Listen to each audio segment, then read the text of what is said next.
joined now by Musab Hassan Youssef. He's the author of Son of Hamas, and he joins us live. You know, your father was a founding member of Hamas, and you were groomed to take a leadership position. Eventually, you converted to Christianity, rejected their political and military objectives. Why did you do that? Well, for the simple reasons that we see right now in Gaza, that Hamas does not care about the lives of Palestinians, does not care about the lives of Israelis or Americans. They don't care about their own lives. They consider dying for the sake of their ideology a way of worship. And how can you continue in that society? Okay. I'll ask you the same question I asked my last guest. Can you coexist with someone whose mission is your destruction? Well, Hamas is not seeking coexistence and compromise. Hamas is seeking conquest and taking over.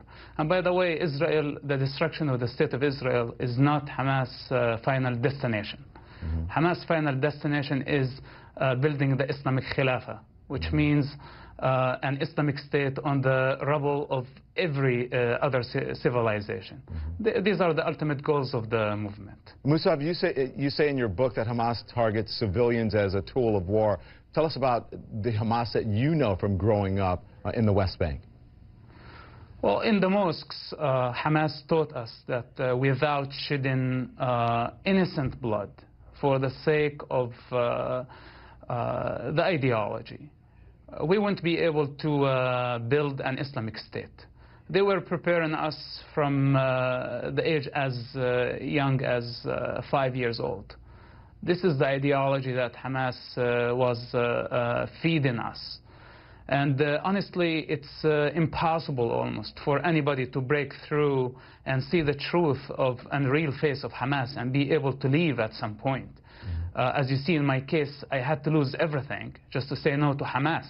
And today when I look at the children of Gaza and I know what they are fed, I know that they have no choice. Musab, thank you. Appreciate you joining us. Next time we'll spend a little